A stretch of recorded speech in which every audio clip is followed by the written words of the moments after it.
Chers amis, j'ai le plaisir de vous retrouver en direct de la délicieuse et petite ville, même si j'ai envie de dire ville au très grand cœur, d'Holstein. Évidemment, vous l'aurez compris derrière moi, j'ai le plaisir de visiter l'endroit où est né Oris. Alors, vous verrez dans un premier temps que la manufacture ne s'est pas appelée Oris. Vraiment, histoire fascinante de l'horlogerie au XXe siècle avec une identité propre, une façon de faire propre. Et vous reconnaîtrez derrière moi, évidemment, le bâtiment d'Oris avec cette couleur pastel rose juste magnifique qui fait partie de la direction artistique complètement assumée et complètement simplifiée de l'année 2025 qu'on découvrait à Genève pendant le salon Watches and Wonders.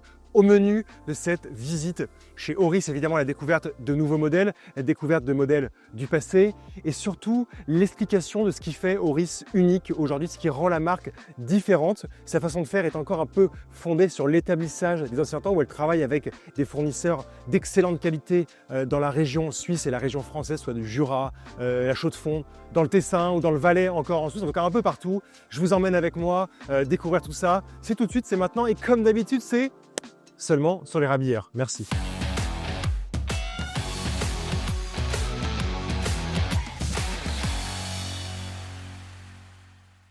Chers amis d'Holstein, au 167 boulevard Saint-Germain, il n'y a qu'un pas, évidemment, si nous avions le plaisir de découvrir, de vous emmener avec nous, voir les très belles couleurs, les couleurs chatoyantes, douces et agréables, qui font d'ailleurs partie de la nouvelle DA d'Oris à Holstein. Nous sommes maintenant en boutique au 167 boulevard Saint-Germain, dans cette magnifique boutique Oris, pour vous présenter plus en détail les nouvelles Oris ProPilot. Mais avant ça, je vous propose un petit voyage dans le temps via Planète Marseille. Non, je rigole, mais en tout cas, on va faire un petit bond en arrière pour aller voir un petit peu tout ce que ProPilot nous a proposé dans le temps. On va commencer, et je mets mon doigt de cette façon-là, non pas pour poser une question à un professeur, mais pour vous dire que ici, ça va s'afficher, vous pouvez retourner sur la vidéo Oris qui a un peu plus d'1 an, qui vous proposait un petit peu vraiment d'aller dans la profondeur de l'histoire d'Oris depuis sa création au début du XXe siècle, toutes les péripéties, ses aventures, pour arriver jusqu'à aujourd'hui. Vous comprendrez complètement son esprit qui est évidemment de produire de nombreuses montres. Vraiment, c'est une entreprise de volume presque industriel, tout en respectant un cahier des charges assez énervé et une qualité toujours importante, qualité qui à l'époque et au fil du XXe siècle va toujours être contrôlée par des organismes indépendants et Oris va remporter comme ça quelques certifications de qualité, tout aussi en déposant des brevets. Donc toujours du volume, mais toujours de la qualité, toujours des prix intéressants. C'est un peu la montre pour les citoyens du monde. Je vous rappelle, en 1917, on découvrait, enfin je ne découvrais pas, je n'étais pas encore présent sur la surface de la Terre. En 1917, on découvrait le visage de la Oris Big Crown, donc une couronne préhensible par des gants de pilote d'avion, par exemple, hein, je dis ça comme ça, et des chiffres arabes peints sur le cadran en matière d'index des heures pour que ce soit vraiment bien lisible, histoire que quand on est dans les airs en pleine nuit, on puisse savoir l'heure qu'il est. Évidemment, vous connaissez la date importante de 1938 pour Oris où on découvrait la Big Crown Pointer Date, donc à un design qui a évolué évidemment depuis 1917. On va découvrir une aiguille centrale qui permet d'aller donner l'indication de date avec la date qui se trouve en périphérie. Donc ça, c'est vraiment l'évolution importante à la fin des années 30. Et on va faire carrément un bond très important en avant puisque en 2014, on découvrait le visage, le nouveau visage de la ProPilot avec quelques caractéristiques essentielles. Évidemment, une couronne de belle taille et sa lunette vraiment caractéristique, visage et identité de la montre qu'on peut appeler un certain type de cannelage, une lunette un peu cannelée qui fait évidemment songer aux turbines, aux réacteurs, enfin en tout cas à tout ce magnifique univers de l'aéronautique qui va très vite. Chers amis, je tiens tout de suite, avant de faire un petit peu mon échantillonnage des pièces que j'ai toujours aimées depuis 2014, bien faire attention à faire la différence entre la ProPilot d'un côté et la ProPilot X d'un autre côté. On est dans la même famille, on a la même collection, on a le même sang, mais la ProPilot X va toujours avoir ce côté plus technique. On va essayer des choses, on va pousser un peu plus loin les designs et les dessins, les courbes, les formes de la ProPilot. Évidemment, comment ne pas se souvenir de cette grande première en horlogerie avec la présentation du premier altimètre mécanique. C'était en 2014 avec la Oris ProPilot altimètre ou altimeter pour nos amis anglais. Montre que l'on voyait réapparaître en 2023 dans une version carbone et surtout en 2025 avec ce magnifique partenariat avec la maison anglaise Bamford, si je puis dire, et plein de très jolis détails. Mais je suis certain que l'année prochaine, si tout se passe bien, on vous en reparlera dans les airs. Comment oublier en 2019 la magnifique ProPilot X calibre 115 avec ce boîtier en titane de 44 mm de diamètre. Évidemment, ces finitions un peu dingues, ce cadran ajouré de partout, vraiment une très très belle pièce et qui justement donne le ton de la ProPilot X. On découvrait un peu de bronze pour le boîtier de la ProPilot classique en 2021 et en 2022, on se souvient de toutes les magnifiques couleurs de la ProPilot X calibre 400. Juste montre phénoménale, un succès incroyable, boîtier en titane, 39 mm de diamètre. Puis tout ce qui va avec, ce bracelet également en titane et cette fermeture lift façon ceinture d'avion qu'on adorait absolument. En 2022, et là on se rapproche davantage de l'esprit que Oris veut insuffler dans la ProPilot aujourd'hui, on avait ce très très beau partenariat avec l'entreprise canadienne Coulson, créée de mémoire dans les années 60, et cette entreprise qui aujourd'hui va déployer sur des lieux d'incendie du très très gros matos avec des hélicoptères, des avions, etc., qui peuvent emmagasiner de l'eau pour aller, enfin de l'eau et diverses matières chimiques pour aller éteindre les flammes un peu partout où elle est appelée. Et puis évidemment, récemment, vous vous en souvenez, nous étions avec Éléonore en train de prendre des cours de ski. Nous avions le plaisir de vous parler un peu plus précisément de cette Miss Piggy qui a fait chavirer les cœurs. Mes chers amis, revenons maintenant à nos moutons turbines, nos moutons ProPilot avec la présentation en 2025 du nouveau visage de la ProPilot qui a été redessiné, repensé, mais évidemment, l'essence, la quintessence du produit reste la même et c'est finalement ça le plus important. On a eu d'ailleurs un immense plaisir de rencontrer l'équipe design quand nous étions à Holstein pour notre petit voyage justement initiatique à travers l'histoire d'Oris. Alors au-delà du fait que les bureaux sont tout simplement magnifiques, en fait vous avez quand même un bâtiment qui est historique et vous avez à l'intérieur l'utilisation de verre, de mobilier très technique. Tout ça combiné à une recherche graphique qui fonctionne vraiment. Et quand nous étions avec cette équipe design, on pouvait découvrir tous les procédés qui ont mené à la création de cette nouvelle Oris ProPilot, à la fois le travail sur les lunettes, le travail évidemment sur les cadrans, je vais vous expliquer après, vous allez comprendre pourquoi, les finitions des boîtiers, les diverses tailles aussi de boîtiers qui avaient été imaginées, jusqu'au travail évidemment du bracelet en acier. Donc bref, la montre avait été décomposée, morcelée, avec tous ces éléments, ces organes constitutifs, et l'équipe design a planché pendant quelques années pour justement redessiner la montre sans abîmer son identité. Et à mon sens, vous le verrez, c'est une pièce réussie. Le visage de la Oris ProPilot est bien conservé, donc comme ça, je vous rassure.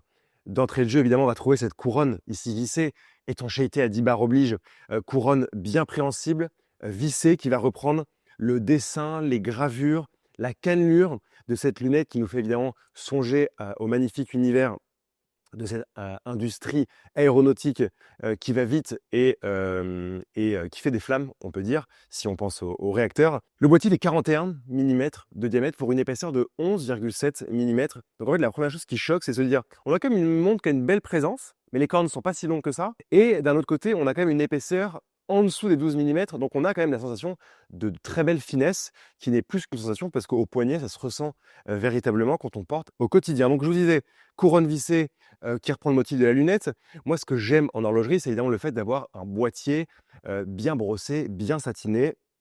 Le moins de poli il y a, le mieux je me porte. Ici, on va retrouver à la fois sur les cornes, à la fois sur la tranche de carrure, un brossé en règle. Et vous avez juste sur les extrémités des cornes une petite partie polie. Et si vous regardez bien, mais ça, c'est sur les images de Valentin que vous allez pouvoir le découvrir, sur la partie basse de la carrure, tout le long de la carrure, on va avoir un chanfrein qui va venir couvrir, donc un chanfrein poli. C'est très joli, c'est un élément qu'on ne remarque pas forcément au premier coup d'œil, mais si on ouvre un peu les yeux, on le voit tout de suite et ça vient apporter plus qu'une finesse, on va dire physique, une finesse visuelle. Du coup, c'est toujours plus agréable. Et vous vous souvenez d'ailleurs que Oris avait proposé un peu le même travail avec la nouvelle collection Aquis. La majesté de cette montre, c'est surtout ses cadrans, ces nouveaux cadrans. Oris a été sur un territoire qu'elle n'avait pas forcément l'habitude de fréquenter, en tout cas pour des montres de série. On voyait toujours des couleurs un peu chatoyantes ou des idées un peu particulières de cadrans pour des éditions limitées. Mais ici, on a le plaisir de découvrir dans un premier temps 3 cadrans. Après, je vous fais une petite surprise pour la fin. 3 cadrans noir, craie et mousse qui ont une texture légèrement granuleuse. Et quand je vous dis un peu granuleuse, on n'est pas du tout sur de la vulgarité, c'est très léger. Ça fait songer évidemment à une montre outil, un peu une montre de terrain qu'on a envie d'emmener à l'épreuve, mais en même temps, pas trop non plus. Donc, ce cadran avec cette très légère texture, on le voit tout de suite. Pour l'agrémenter de très très beaux chiffres arabes en acier qui sont en applique. Et ça, c'est pour moi la qualité d'un cadran se voit aussi par rapport à ces appliques. Donc ici, sans interruption, hormis à 6 heures où vous avez une fenêtre de date un peu trapézoïdale dont les ouvertures ont été biseautées, ce qui donne quand même un peu de profondeur et de corps à la montre. Et en parlant de profondeur et de corps, pour cette nouvelle Oris ProPilot, ce que j'aime beaucoup, c'est que Oris est venu jouer avec le relief dans le cadran. C'est-à-dire que le réo, là où on va trouver la minuterie et les points luminescents, est légèrement en relief par rapport au centre du cadran, enfin même à la majorité du cadran, ce qui vient apporter quand on regarde l'heure, autre chose que la simple information de l'heure que l'on est venu chercher, mais un travail graphique, un travail intéressant où le regard va un peu se perdre dans ce cadran, ce qui est extrêmement important en horlogerie. Je tiens tout de suite à préciser, ce que j'aime beaucoup dans ce cadran, c'est que Oris est venu ajouter de la matière luminescente, mais vraiment avec parcimonie. Donc, c'est-à-dire, à chaque heure, sur le réo, on va trouver une petite partie luminescente. Aiguille des heures et aiguille des minutes avec cette forme un peu alpha. Ces aiguilles qui sont noires vont proposer également un léger trait de matière luminescente. Et pour moi, là où Oris gagne la manche, c'est qu'on doit aussi avoir de la luminescence sur l'aiguille des secondes. Si on parle d'un objet un peu montre-outil, c'est quand même très pratique d'avoir une aiguille des secondes que l'on peut trouver la nuit pour mesurer un temps. Alors, ne me demandez pas qu'est-ce que ça peut faire la nuit. Ça, je vous laisse bien faire ce que vous voulez la nuit. À l'intérieur, pas de mystère et on le voit à travers le fond saphir, le calibre Oris 733 qui donc affiche heure, minute, seconde, date à 6 heures, qui est une base Cellita, une pièce de qualité. Évidemment, on a cette masse oscillante qui nous fait toujours sourire. On la voit un petit peu partout à Holstein. Le All Mechanical, c'est-à-dire pas de montre à quartz chez Oris, avec cette masse oscillante rouge qui nous rappelle, et moi notamment ma jeunesse horlogère, quand j'ai découvert les montres, quand j'avais entre 12 et 13 ans. Et vraiment, j'ai encore en tête la masse oscillante rouge d'Oris, comme quoi beaucoup de choses marquent et que ce n'est pas un trait de détail juste simple, juste posé ici par hasard, mais on s'en souvient très bien. Les nouvelles Oris ProPilot sont proposées au prix de 1 950 € pour la version que j'avais entre les mains, bracelet cuir suédé avec l'ouverture en boucle, toujours avec ce côté aviation qui est présenté. 1 950 € donc pour la version avec le bracelet en cuir et 2 150 € pour la version avec le bracelet en acier. Bracelet 3 maillons entièrement satinés avec le profil des maillons latéraux légèrement incurvé, ce qui donne quand même beaucoup de dynamisme, un peu de vitesse à la montre. Et vous avez ici au niveau de la boucle l'extension, donc il faut être un peu droit quand on le fait, qui vient rajouter quoi 0,3 mm, ce qui fait la différence quand on a les poignets qui gonflent un peu. Donc en tout cas un bracelet qui est complet avec une boucle très discrète et surtout je salue Oris pour la finesse de ses maillons, c'est toujours très important. Et chers amis, je vous l'avais promis, j'ai une petite surprise pour vous à la fin, une pièce qui a été présentée en série, donc on peut se détendre tout de suite, ce n'est pas une édition limitée qui n'est d'autre que la Oris ProPilot Desert Edition, deux caractéristiques différentes majeures par rapport à la Oris ProPilot découverte juste avant. Évidemment, un boîtier toujours en 41 mm de diamètre en carbone. C'est un peu comme si la collection ProPilot avait fait un peu des bisous à la collection ProPilot X. Ça fait partie de la même famille. On a un peu de technicité dans cette Oris ProPilot avec ce boîtier en carbone qui est juste sublime puisque on voit un peu ces finitions brutes, si je puis dire, mais qui sont des finitions qu'on pourrait retrouver sur un boîtier satiné avec notamment ce satiné circulaire, l'impression en tout cas d'un satiné circulaire sur les cornes. Et surtout, puisqu'on parle d'édition Desert ou Desert Edition, on a un cadran qui nous ramène dans le film Dune, tout simplement, avec cette omniprésence de la couleur sable qu'il n'est pas trop foncé, et le orange qui pétarade par-dessus avec le ProPilot à 6 heures et la petite touche d'orange à midi.